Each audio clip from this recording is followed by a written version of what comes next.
Hello everybody and welcome back to F1 Chinwag. Today is Brazil edition. What a weekend we have had in Brazil. But before you get all of our juicy gossip and topics, it is David with the question. Good morning, Frank. Good morning, Simon, and welcome everybody. Yes, last week's question was, who is the only driver in Formula One history to win the Brazilian Grand Prix 6 times? And the answer was, of course, Alain Prost.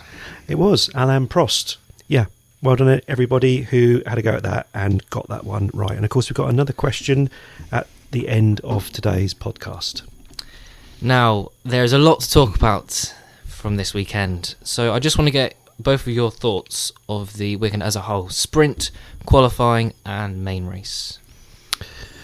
Yeah, there's a lot to talk about, isn't there? Lots went on in the sprint, lots went on in the race. I loved it. I can't believe they're taking the sprint away from Interlagos next year. What are they thinking? I mean, the track is so suited to having a sprint race. I loved it. I loved the whole weekend. So much to talk about. I would give that. What would I give it? I think I'll give that a 9 out of 10 this weekend. At least, I would say, yeah. 9 verging on a 10. It was, yeah, as you say, Interlagos, superb track. It's wide, you can overtake. It's got undulations. It's great to watch, but it's also great for the drivers. And one of the few tracks, like you say, maybe like Silverstone and a couple of others, which absolutely should have a sprint race if they're going to have them. And of course, next year they've decided to drop it. So, for the sprint race, we had Lando Norris winning the sprint, with Kimi Antonelli, a strong P2, who had an amazing weekend. I think his best weekend we've seen in F1. George, P3. Max, P4, with a car that definitely changed overnight. Let's just say that. And Oscar with a DNF. So, actually, I do want to talk about the sprint, not just the main race today. And I am going to start strong with the Oscar crash. And of course we had Hulkenberg and Colapinto going off at the same corner, so it wasn't just an Oscar error. Of course it cost him many points, but did Lando drop a banana skin? Simon, over to you. No, obviously not. He just went on the curb like everyone else did. I think the people who spun off just complained unnecessarily. It was damp. There was always going to be dampness in the curbs. All the drivers know that. And you just got to take it a bit more careful. They showed the replay on it. The 3 cars that went off were the 3 that took most curb. Yes, and of course it has massive repercussions on the World Championship, because it meant at that point, obviously before the main race, that Lando again extended his lead in the championship over his teammate Oscar Piastri. I mean, almost more importantly is the fact he lost that whole sprint race to define the car for the main race as well, because that happened with was it Max before in the previous race? Somebody did badly in it, and was it Lewis Hamilton? So it really affects the main race because you don't get any pre-data for it. So let's move on to Oliver Bearman and Liam Lawson. They had a little tangle on lap 1, and I just want to get your thoughts on the incident. Both were given 5-second penalties. Yeah, I think it was 6 of one, half a dozen of the other. That was my immediate thought when I first saw it. It was a little bit dodgy on the back straight. Who was it that was it Lawson pushing Bearman off on the straight? No, Bearman squeezing Lawson Lawson on the straight on the grass. Yeah. Then they went round the corner and then they sort of were wheel to wheel again, weren't they? I think Bearman wasn't 100% certain he was there, but he's done this before. He squeezed him over, but then he realised and moved across, and then they obviously went all the way down the straight down to turn 4, and then Liam Lawson banged into Bearman, didn't he? And that's what he got his 5-second penalty for. Yeah. So what's also interesting, gents, is that they both also got a penalty point on their licence as well. Both of them got a point each. Actually, is Bearman 1 point away from a ban? He's really close, isn't he? I think he's got 9. I think 3 12? got dropped recently. Yeah. But that penalty point that they got now, I think for Bearman it lasts up until the middle of next year. So he's going to have to be really careful come 2026 that he doesn't get into any skirmishes. He is. He's a really, really good driver, but he's very good at collecting the points as well, isn't he? Yeah. Now, there was a big crash that happened later in the sprint. Gabriel Bortoleto was over 50 Gs. He literally flew into the first corner and smashed and totaled his car off for qualifying. Scary moment for Bortoleto. It was. It was. That was a huge impact. There's a photograph, I don't know whether you've both seen it yet, of the car sort of mid-accident, and it's just a complete mangled mess. And I looked at the photograph thinking, like, where is Bortoleto in all of that? He was very lucky to survive because, as you mentioned, he left the ground and he was flying through the air. Heavy impact. It's a shame, really, because it's his home Grand Prix, his first home Grand Prix. Let's not be mistaken. A lot of the crowd there this weekend turned out to see Bortoleto. He's the first regular Brazilian Formula One driver that we've had since the Barrichello and Massa days, really. And we'll come on to him in the main race a little bit later as well. But yeah, huge impact. I'm very pleased that he got out of that without any injuries. Yeah, it was frightening, wasn't it? Although it was rather strangely described as the worst looking accident, or the car looked the worst after an accident that I think it was Alex Jake said that he can remember. And I was thinking, Roman Grosjean, slightly more damage and burnt to a crisp. But yeah, it was frightening. I mean, thank God he got out okay. And we just got to hope, obviously, with the crash in the main race as well, that he's not going to be ending up doing a Rubens Barrichello at his Brazilian Grand Prix, his home Grand Prix every year. Because the last one was the sprint race was a late crash out. Obviously, the main race was really early. But yeah, hopefully that's not someone saying, we don't want you to do well here. There was certainly some heartbroken fans in the audience, wasn't there, this weekend for Bortoleto? Absolutely was. Let's move on to qualifying. Just a little segment here. Max Verstappen, first time knocked out in Q1 on pure pace. Really poor performance. I would argue it's not the driver. It was more the car, as we saw Yuki was out in Q1 also. But to think that Max came into the sport so young, at 17, driving for Toro Rosso, and this is now the first time on pure pace that he's knocked out in Q1. It's an amazing stat, really. Just shows you how fast he is over one lap, even when he was 17. Yeah, it was huge, wasn't it, for both Red Bulls to go out in that first Q1. The car was just not right at all, was it? And I noticed when they changed the car for the main race, I don't know whether either of you picked it up, but before the race, Max said, this engine isn't vibrating like the other one. Yeah, he did, yeah. Did you hear that? Yeah. Yeah, and I mean, they changed everything. They changed the floor, they changed all the wings, they changed the suspension, they changed the engine. Everything was changed after that qualifying session, and obviously it worked. Yeah, and poor old Yuki's car suffered. It looked like there was no mechanics to do anything on his car. He didn't get a rebuild, did he? He didn't have the floor or the front wing. He's had none of those upgrades again, and he was being used as a mule again, wasn't he? To test out tyres and stuff for him. Red Bull had to do that to Max's car to give him just a chance of getting some, points compared to Lando and Oscar.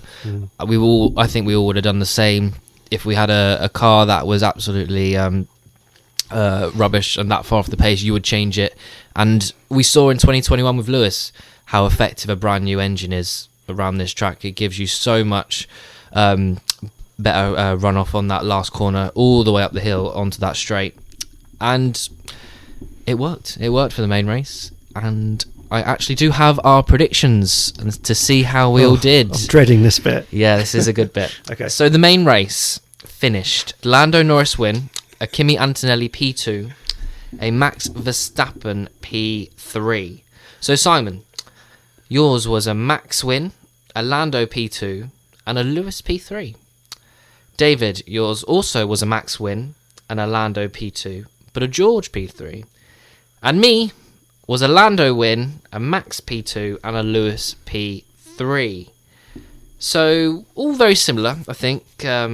We didn't know, or we all thought Max was going to be, top 3 quali, and Max is strong around Brazil, always has been.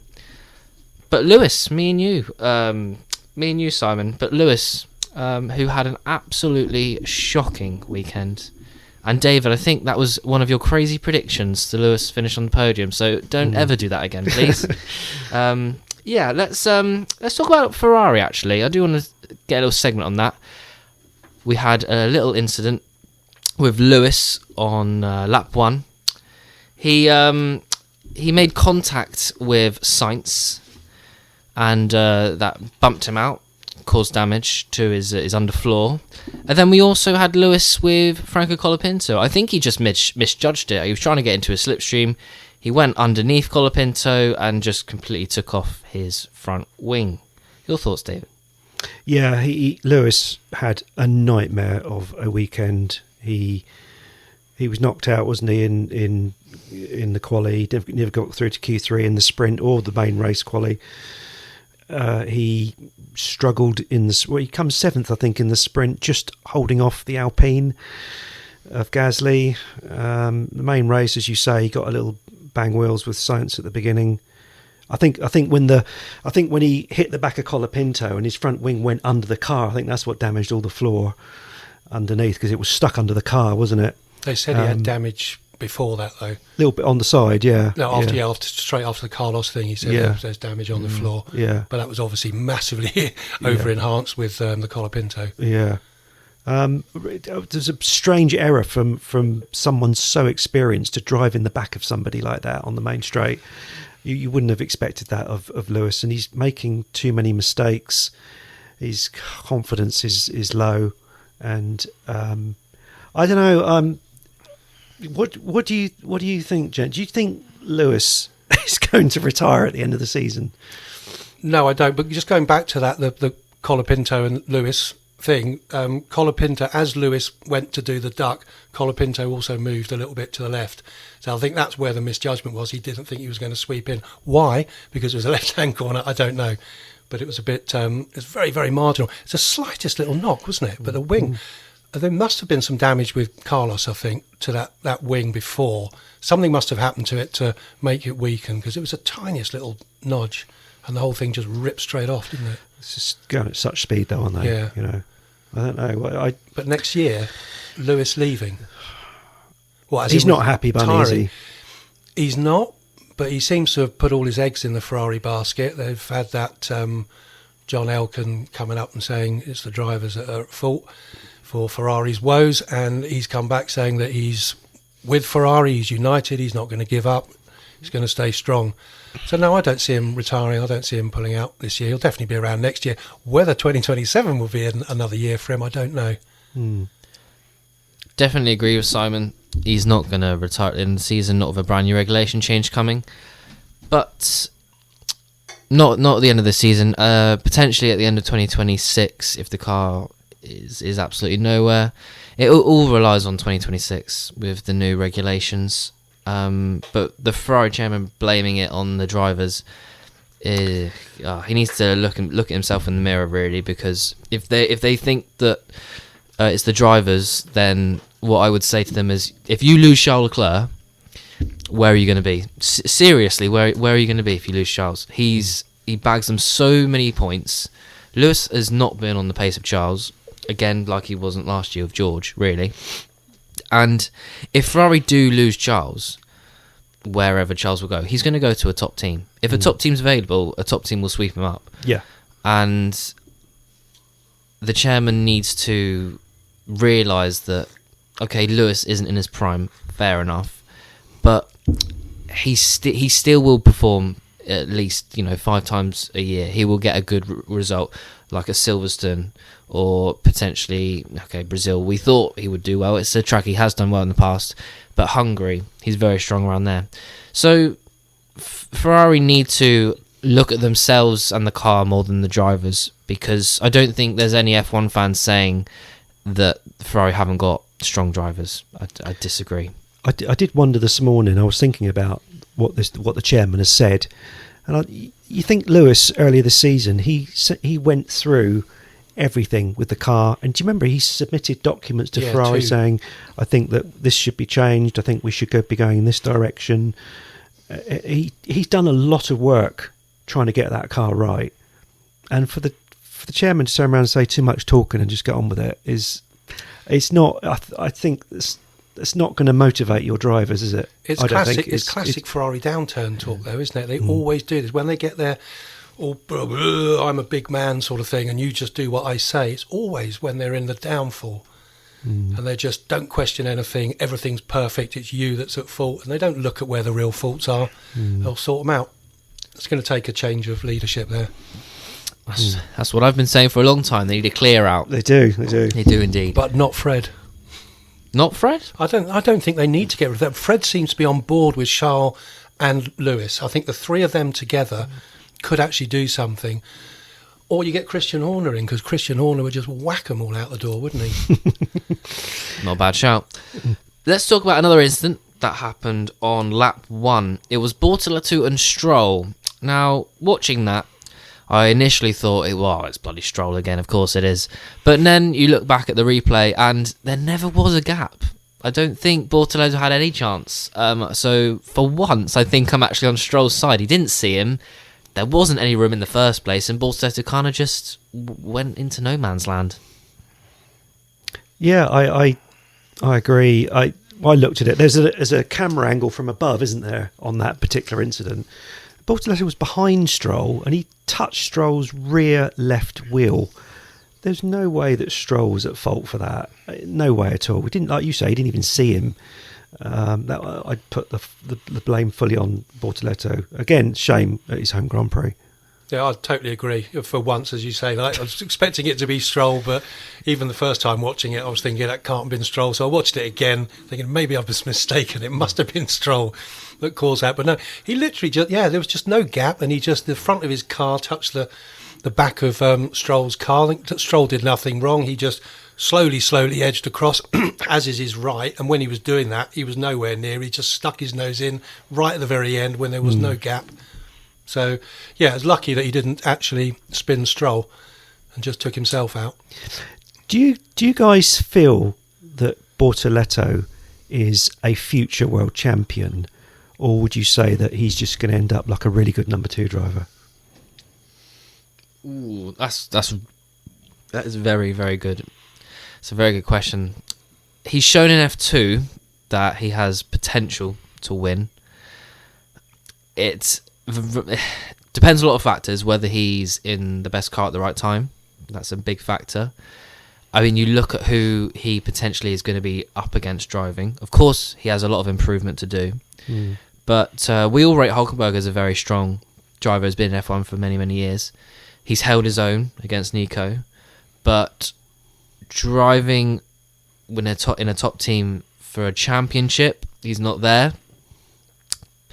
Oh, that's such a good question, because I'm looking at the future of how many years potentially are certain drivers going to be in the sport. Like a Charles. Charles will be a lot older potentially when Bortoleto's ready for a championship.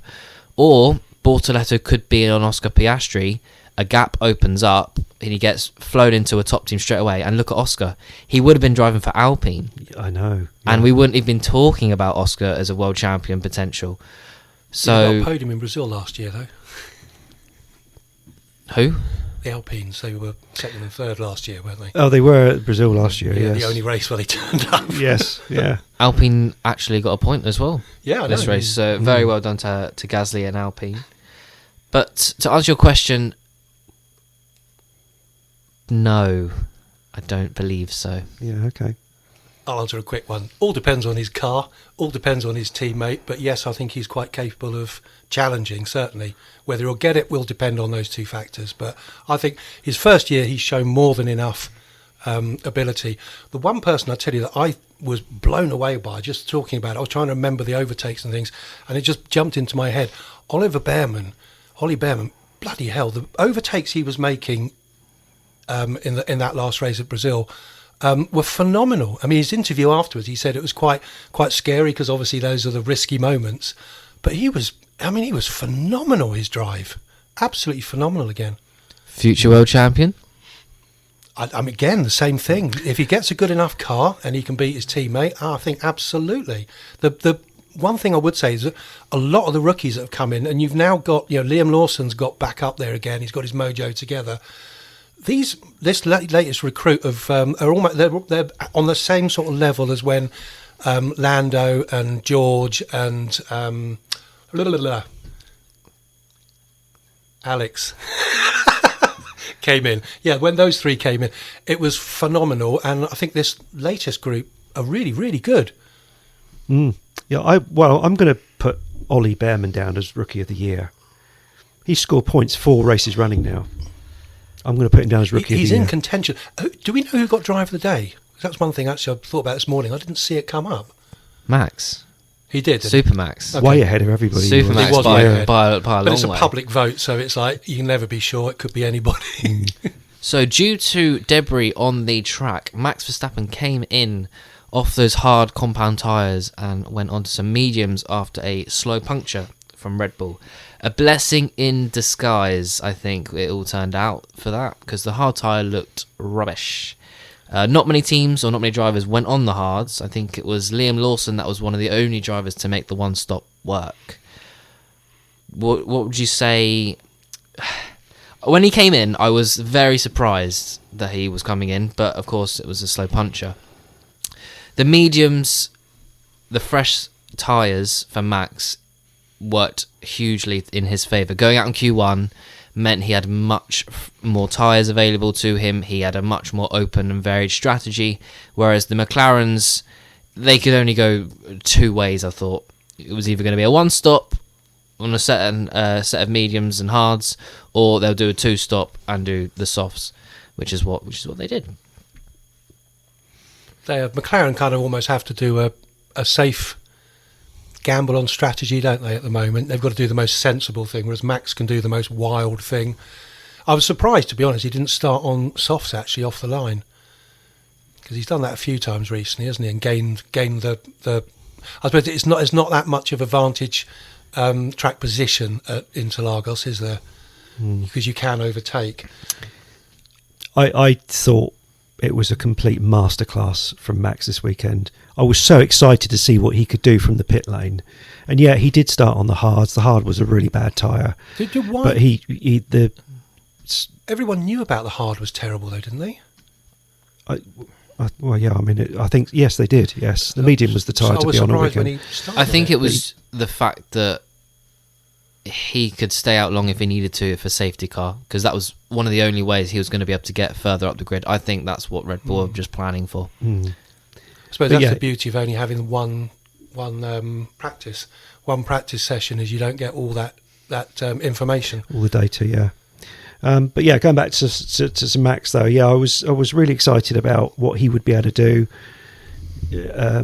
Having a new engine. I mean, it was like PlayStation stuff, wasn't it? Max Verstappen coming through the field. I mean, we'll talk about his strategy in a moment. I'm sure you want to ask us about that. But to have a puncture and 3 pit stops and to finish 10 seconds behind Lando at the end. In fact, Lando has admitted that if Max had been in a normal position, he'd have won that easily. I agree.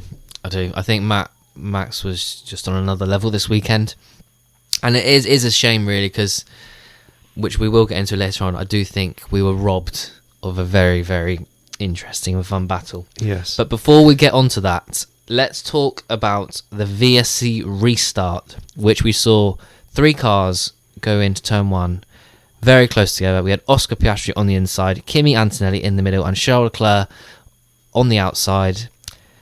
3-1 doesn't go, apparently, according to Antonelli, but there definitely was room for all 3 of them, except Piastri came off worse, and wrongfully, I think, got a 10-second penalty. I changed my mind, because I definitely was more, when I first saw it, I looked at it and thought, wow, Piastri's out of control, he's hit Antonelli, and Antonelli's gone into Charles. But the more I look at it, and the more different camera angles, Sky slowed it down for me, he only locked up because of the gap was closing and closing and closing, and then made contact with Antonelli. I don't think Antonelli realised, he was so focused on Leclerc initially from the restart, that he kind of forgot in a way, I think, maybe about Antonelli, about Piastri was so close to him on the inside. Unlucky for Charles, completely ruined his race over. But the 10 seconds really did hurt Piastri because he would have had more points later on in the race. I'd be interested to see. So you're saying that you don't think Piastri should have got the 10-second penalty? I think it was very harsh. Okay. I'd be interested to know what you think, Simon. What do you think? Well, by the letter of the letter of the law, he absolutely deserved it. Okay. There's. I mean, by how the rules are written, but the rules are stupid. Because the rules are, if you come up on the inside, you are responsible for not having contact with the car you're overtaking. The only reason he had contact with the car he was overtaking was the car he was overtaking turned in on him, and he had to lock up because he could see him coming in. If he hadn't turned in, there wouldn't have been any contact. Oscar was not out of control coming into that, and it's only because the two, well, particularly Kimi, let off his brakes a little bit in that final approach to the apex, meant that Oscar dropped back behind his mirror. But, you know, what's Oscar to do? I mean, at that point, he rolls off and then they will have a collision. Or he keeps it under control and Kimi doesn't cut him off because he just turned into the apex like he wasn't there. He gave him no space whatsoever. And I thought that was, well, to be entitled, you have to be alongside. But I just think that rule needs changing. I think both drivers should be responsible for contact, not just one. Kimi got... God's sake. Oscar Piastri got a penalty because of his consequences for what happened with Leclerc. Because he was trying to avoid the accident. Yeah, that's why he got the penalty. Because Charles went out. He's basically taken the driver out of the race because it's of what like Kimi happened. did a Max, really, isn't it?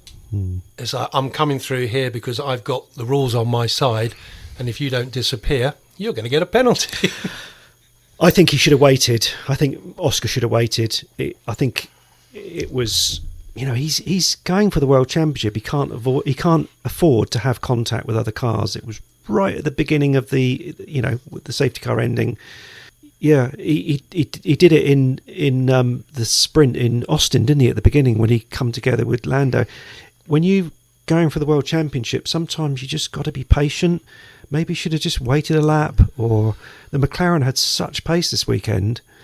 He was doing 112s at one point, Oscar, when he was in second.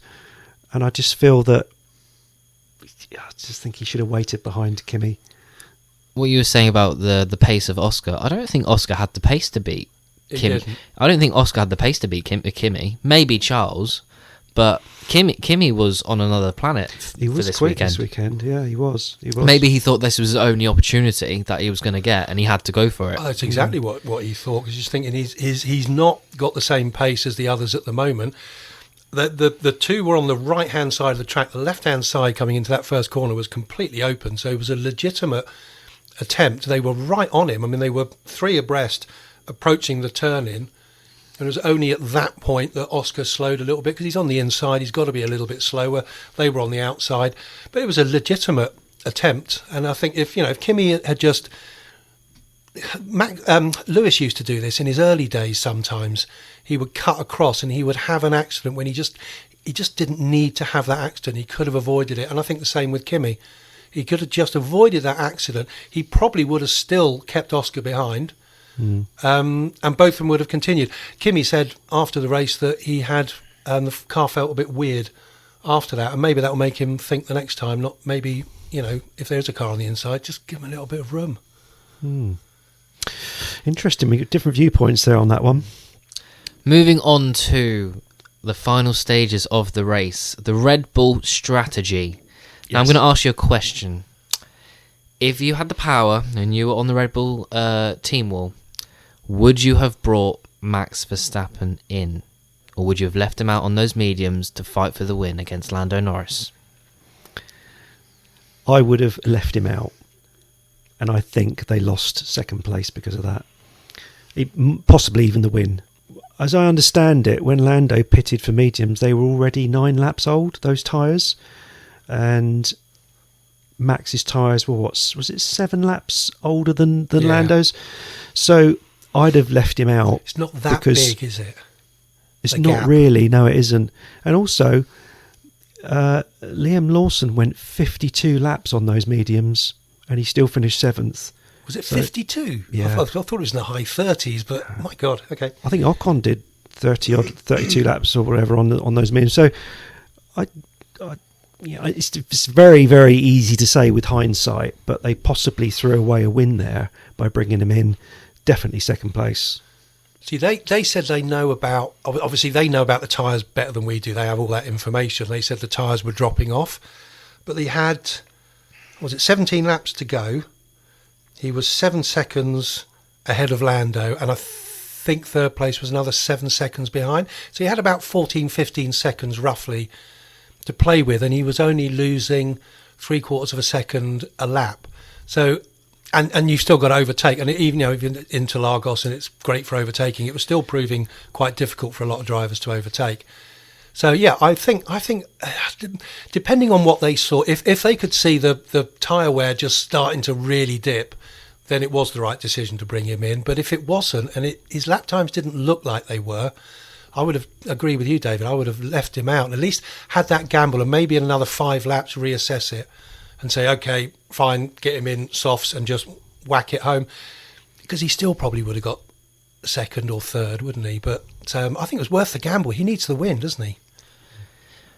Red Bull came on the radio and said many times that they're fighting for P2, which blew my mind actually, because he needs every point he can. And I said during Mexico that with Behrman I would have gambled for the podium, and in Red Bull shoes I would have gambled for the win. Lando was catching Max around 6-7 tenths a lap, roughly, coming into the last few laps. They think Max is a machine and he's a computer, but he is a human being, and they left him too much to do, I think, on those softs, because he had to drive just insanely fast in such a short period of time on those softs in dirty air of cars that were equally as quick, I think, this weekend. I think the Mercs were fast, but they left him too much to do. He could, and he destroyed his tyres in the dirty air, and Kimi was really tough to pass also, who's been quick all weekend. Leaving him out at least gave him the chance. We might have even seen Max, in, like we saw in 2021, defending for his life, pushing Lando off, risking it for the championship, because as we said, he needs every point he can. He needs to take the points off Lando, and the fact that Red Bull didn't go, that shows that maybe they've given up on the title. I'm not sure. I think Max is effectively out of the championship now. 49 points behind Lando. I would have said coming into Brazil, before Brazil, I would have said Max needs a lucky weekend of the McLarens retiring and him winning. Now looking at the championship, I think he needs 2 lucky weekends before the end of the season, and I don't think it's going to happen. I think he only needs 1, doesn't he? Really? I mean, if both McLarens, and they've done it before, take each other out again, he's suddenly back into within a race win of Lando and being in front of Oscar. But Lando has to finish off the podium and Max win every race, though, which is the way Lando's driving. It looks very, very unlikely. And you just never know with mechanical failures or, like you say, start line problems, which have been an issue. Mathematically, you're right. Yes, you're right. It's possible. Anything can happen. But realistically, looking at form, Lando's hit form at the right time. Yeah, unless something happens that's out of his control. But just before he got his mojo back and he got his form back, we were all saying, "Oh, it's definitely Oscar. Oscar definitely has got one hand on." So I don't like saying anyone's got one hand on it, because literally one weekend can flip the whole championship round, and we've got 3 to go in a sprint. So he's 49 points behind. If something happens with both McLarens, he could still be in it. I mean, you say about car failures, but the cars nowadays are so reliable. They're nothing like the cars years ago, where you could have 6 or 7 people not finish. Yeah. They're so reliable, and we only really have DNFs if we have a crash. These type of cars nowadays, the hybrid systems, they're so good. They're just like computers running normally. They're so complex, and drivers can now switch a few buttons on the steering wheel from the team saying, "Oh, we've got a fault and an issue," and it's fine. Yeah, I look at the weekend and I just think Lando, pole in the sprint qualifying, won the sprint, pole in the race, won the race, clean sweep, full of confidence. Oscar's not had a podium for 5 races now. He's not in form, not in good form at all, making mistakes. He's not, but Max is, if they get the car sorted. I don't see how Max is still in the chance with the title. How we've only got 3 races in a sprint and he's 2 race wins. He's got it's the so unlucky. fastest car when the setup's right, and if something happens with the McLarens, he absolutely can still win it. Yeah, but what I'm saying is my opinion. I'm just saying it's very, very unlikely, and he's going to have a huge amount of luck. Yeah. There'll be some luck involved, but that's the championship, isn't it? And you never can tell. Oscar's going to be. He's going to have his head down and he's going to be fired up in the last few, because if he doesn't send it, he's not going to win it. So he's going to be up for sending it wherever they go to now, which means he could easily take out Lando. There would be some repercussions if he did. So 24 points, isn't it? Oscar's behind. So if Lando does have a retirement and Oscar gets a win, which is he's not looking that way at the moment, but if he does get a win, he's certainly in with a shout. I mean, if you go into Abu Dhabi and it's 24 points, you'd say he's in with a shout. But I just think it's such a mental game the last few races, and I don't think Piastri's head's there. So I think if Lando DNFs and Piastri wins, it's just going to be how it affects Lando really. It's all if buts and maybes, but I do think Lando is very, very, very, very strong, and I don't think much is going to beat him. I don't see it. I think if Lando finishes on the podium in Qatar, I think he's laughing. Really, I do. Qatar, Vegas. In Vegas, yeah. We've watched this space. It's all to play for.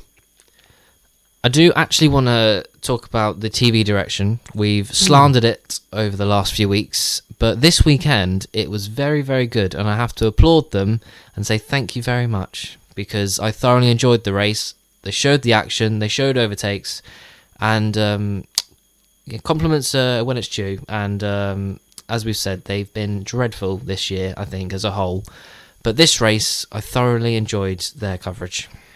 Yeah, I'd agree. Did anybody see a girlfriend during the race coverage? I don't think I did. Did you see? Did you see one? Did you? Yeah. I must have Briefly. missed that. Yeah, It was brief though. I think they got so much stick the last few races that it's obviously they've taken a they've fixed it, haven't they? I think it was only Gabby's family. Oh Borsaletto. yes, Borsaletto's That family, yeah. Other than that, I can't remember really. No, I thought they did well. Obviously, there was this big, huge train of cars, wasn't there, at the end? We didn't see that, obviously, because Max was pushing for to get past Antonelli, and that was the main battle. But no, I agree with you. I thought the TV direction was much, much, much better. Much better. Simon? I was just going to say about that DRS train. 7th down to 13th were covered by 0.25, quarter of a second. I think the largest gap was 0.7 of a second, which was to Sainz at the end. But there was lots of overtaking going on, which was a shame we didn't get to see it. But I fully understand that at least they had the two, because they had the main feed, obviously, with, I think it was Max, and then they had the picture in box, whatever you call it, the mini one, which was showing the Oscar battle. So at least they did actually have the two main battles for the championship going on.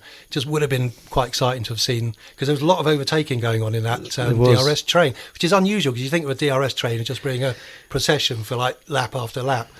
But it wasn't. I mean, Hadjar was overtaking Liam Lawson, and then Liam Lawson getting back at the next corner. You could see them jumping around, and then it was Albon got ahead of somebody, and there was lots of overtaking in that little group. Yeah, it would have been great if you were there, sitting in the stands to watch that. It's funny because near the end, I thought, obviously being an Alonso fan, I thought, what's he doing down in 15th? Something's gone wrong here. Do you know he was 3 seconds behind 7th? 3 seconds behind 7th place in 15th. It was that close at the end. Yeah, that was a great train, that was. Yeah, that's a shame, because he must have been about a second and a half off the back of Sainz, just out of DRS range. Yeah, it was tight. I just want to talk about some drivers that performed really well this weekend. We had Lando that dominated, and wow, I mean, one hand on the championship, Simon. But anyway, no, Kimi performed his best race in F1 as a weekend. I thought P2 in sprint, and obviously P2 in the main race as well, and comfortably beat George, which was quite surprising actually. Yeah, this is the first weekend that he's beaten George Russell hands down right through qualifying and the race, and this is the Kimi that we were promised we would see before the season started. Yeah, I think George was. He seemed to be hampered with his setup, didn't he? He was squirreling around. He was sort of snaking as he came out the corners. Didn't seem to have the same grip that Kimi had, and that could just be a reflection of the fact that it was a sprint race, so you only got that one practice session, and maybe when we go back to a normal one, he'll have time to get the car better. But yeah, Kimi had a good race. Only thing is, he don't want him going down the Stroll route of not being aware of who's on his inside. Yeah, no, I think Kimi will be okay. It's just a mistake. And of course, Max had an amazing drive on the Sunday. Was this drive better than last year's? yes, I would say absolutely yes. Starting from the pit lane, it's 3 pit stops. Like I said to you earlier, 10 seconds behind Lando at the end. He's the easiest, fastest F1 driver on the planet right now. Yeah, I think last year he had more of a wet setup on his car going into the race, didn't he, than the other drivers. So he did have that advantage, and he had the safety car. That's a good point. It was wet last year. Yeah. He's done this in the dry was impressive. Yeah. Yeah, and you say like he had to come. Well, actually, he had to come in because he had a puncture, but actually that probably saved his race. Actually, going getting the hards off and going on to the mediums. But yeah, it was a phenomenal drive, and as we both said, like if they'd just left him out at the end, Yeah. you may have seen the first ever driver to have gone from the pit lane to a win. Yeah. I think he's already on GOAT status, I think, already, and for his achievements already in F1, and is just his raw pace and ability. But if he pulled that off, that is one of the greatest achievements in F1 history. That is definitely hands down one of the most impressive drives. I think this drive, because it's not a win and it's not even a second, I think this drive will get missed when we talk about Max's career as a whole when he does retire eventually. I think this drive will get missed, and I think we need to remember how good this drive was, because I think there's drives from Lewis and like Schumacher where they come through the field and done amazing overtakes and they finished P4 or maybe P3, but they started so far down that get missed. And I think this drive may get missed in the future, and I'm very, very happy for Max that he did at least get a podium, because it was so worthy of him to be up there on the podium. Absolutely. There is one name that I would just like to mention at the end that we did mention him very, very briefly earlier, but Pierre Gasly this weekend, he's been nowhere this second half of the season. The Alpine has been so poor, and he came 8th in the sprint and 10th in the race. I was quite surprised by that, but he was worth a mention. He's very strong around this circuit. He has 2 podiums at this track, so one with Toro Rosso and one with Alpine. So he definitely likes the circuit, and it's a very strong track for him. I think the DRS train helped him, because he was able to have DRS which would defend him against fast cars behind. But obviously way ahead of Franco, which we said about Franco, which we'll get into. Franco is now on for 2026, which we said last episode. Is Franco, worthy of a drive? Which he is. And again, Gasly, when we speak about these types of drivers, like a Hülkenberg, again in the points, like a Gasly, that the experienced drivers that we say are very, very good, but maybe haven't had a top team drive, will get you points when there's opportunities to deliver in the car, and he did. Yeah, absolutely. I think Ollie Behrman as well. We sort of briefly mentioned him earlier on. He had a superb race, amazing overtakes. One thing I did notice in the other direction, the not so good, was Oscar. There's, and I noticed in this race and also in the last race, he's slow going into certain corners and slow coming out. And you could see that when he got right behind, after they had that clash and he was right behind Lando, he lost, me and me both talked about this, he lost over a sec, or about a second, which gave him that, he'd broken the DRS in one lap. From Oscar, who was right behind him, he just drove away. And a lot of that, you notice, like the gaps would suddenly increase. There were a couple of corners that Oscar was terrible at, and he was literally losing 2-3 tenths in those corners. And all of a sudden, Lando coming up to Jung Chow at the end to go up the uphill series of left-handers to get back to the pit straight, just he was over a second ahead of him by that point. And it was like, well, that's the end of Oscar's race, isn't it? It's got to be a confidence thing, isn't it? It must be confidence. Or the brakes. I don't know what it is, but yeah, there's something that his feel isn't there, is it? But that makes him dangerous. Dangerous. It does make him dangerous because he's going to be. I mean, imagine what Mark Webber's going to be telling him, send it every corner from now on. Yeah. And that's what happened in turn one with Kimi and Charles when he tried to send it. So, Simon, this is your little segment now. We're going to talk about the drivers and the constructors. So, I'm going to leave that one to you. Yeah, so, well, it's just the catch-up on where everything is at the moment. Driver standings, you've got Lando's on 390, Oscar's 24 points behind on 366, and Max is 49 points behind on 341. So, Lando's basically got a race win gap to Oscar and a 2-race win gap to Max, but obviously that could all turn around in the next race. Oscar could take Lando out, Max could win it, and all of a sudden he's less than a win behind the pair with 2 races to go in a thing. So he's definitely not out of the equation. He could be after the next race. It's probably more likely we can make assumption on that. And on the constructors, that's quite interesting. Obviously McLaren's still out front, 756. Mercedes have leapfrogged and Red Bull have both leapfrogged Ferrari with this one, haven't they? Yeah. So Mercedes are 398. It's so confusing, the numbers, because they're 358 points behind McLaren. And then you've got Red Bull then 390 and behind, and Ferrari 394. So there's 4 points between Red Bull and Ferrari, but I don't see Ferrari getting back ahead.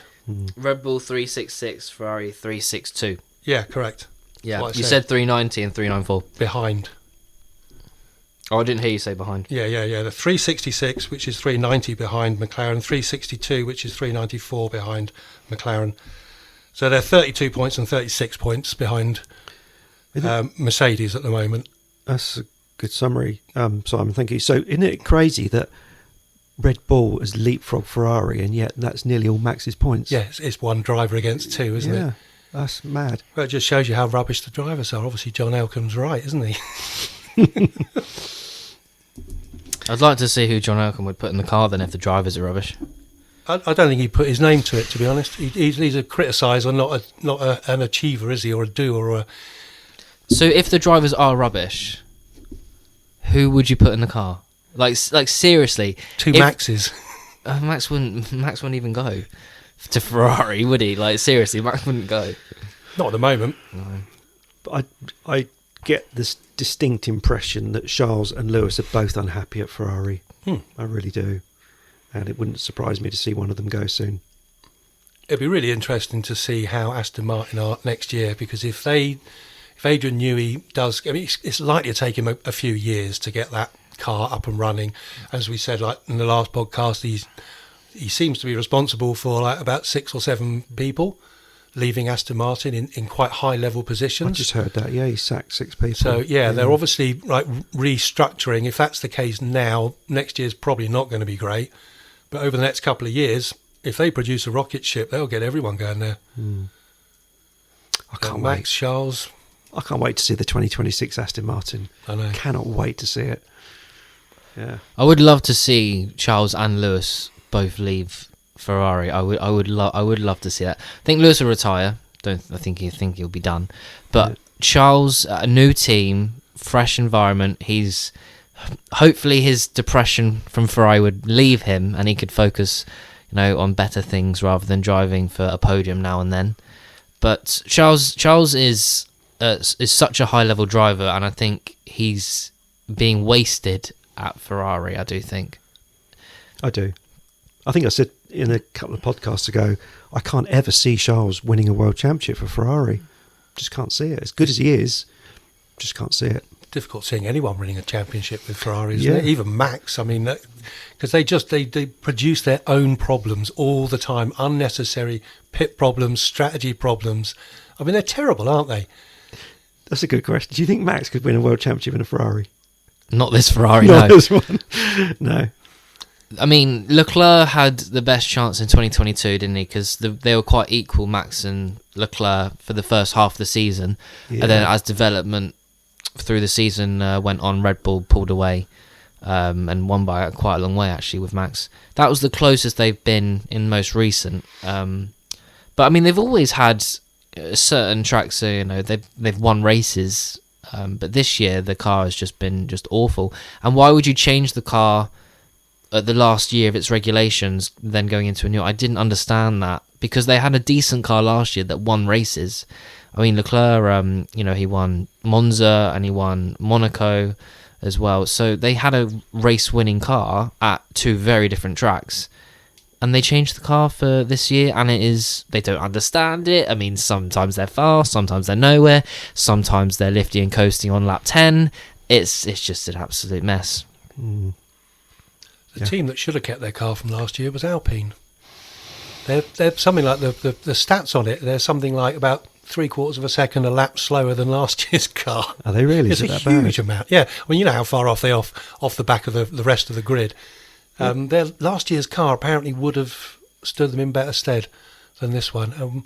But Simon, the chassis is the best on the grid. We know it's all the engine fault.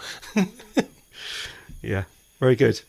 Now let's get our Las Vegas predictions. So let's start with Simon. Who is going to be your podium for the Vegas Grand Prix? So I've got down Max to win. I've got Lando in second and George third. Okay. David? Okay, I'm going to go for a Max win. I'm going to go for Lando second. And I'm going to go for Ollie Behrman third. Wow. Did you read my list? No. Okay. No, I can't read upside down. It would be a Haas Yeah. in America podium. Wow.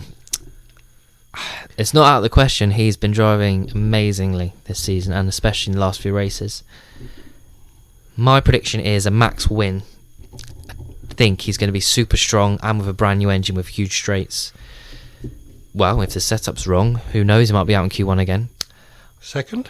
I'm also going to go for a car that's usually known for being quick in a straight line, which is the Ferrari of Charles Leclerc. And I was going to put George as a P3, but the way Kimi is driving, I'm going to actually... Oh, do I know? Now I'm overthinking it. Go with what my gut was. I'm going to go with George P3. And what about your crazy predictions, David? My crazy prediction for Las Vegas is that Oscar Piastri will be out by lap 10. Oh, so you can say retirement or crash? Just out. Yeah, Okay, whatever right. happens, he'll be out. Yeah. By lap 10, though. Yes. That's my Is that by crazy prediction. Okay, so if he hits lap 11, all right, yep. Yeah. Frank, what's your crazy? It rained. No, it doesn't rain in Las Vegas. Damn, mine was very. I think mine's very similar to yours, actually, David. Mine was there will be a McLaren knocked out either in Q1 or Q2. Oh. Whether that's Lando or whether that's Oscar. Okay. Blimey, Wow. my one, which is strange because I haven't put it down actually in my top three, but I'm putting Behrman down for a podium. That's my crazy prediction, but I'm covering myself because if that doesn't happen, I haven't got him down on the podium anyway. Okay. Now it's time for the question. So it's now over to David. This week's question is quite simple. Who was the last McLaren driver to win the Brazilian Grand Prix? Obviously, before Lando at the weekend. Who was the last McLaren driver to win the Brazilian Grand Prix? Not too far in the distant I was future. going to say, are we going to have a guess? Cause, Yeah, have a guess live. Yeah, have a guess. Lewis, You think it's Lewis? Yeah. Got a year? 2008. Okay. Lewis didn't win the 2008 Grand Prix, Brazil. It was Massa. You're right. He won the championship. You're right. He didn't win the race. No, yeah, you're right. God, that's such a good question. It's not JB, is it? It's not. That's Biden. what I was thinking. Yeah, Jensen, but I don't remember. Him I don't winning think I can't think of him. I don't remember. I don't think he did win. Okay, I'll tell you after the podcast. Yes. And of course, for everybody else, we will reveal the answer next week. Thank you everyone for listening, and take care. Thank you, gents. Yeah, thank you very much. And go on, Simon, you like to do this, what was it you say? Like, share. Don't forget to like, comment, and subscribe. Exactly, yes, perfect. And share. And share, yeah. Thank you, everybody.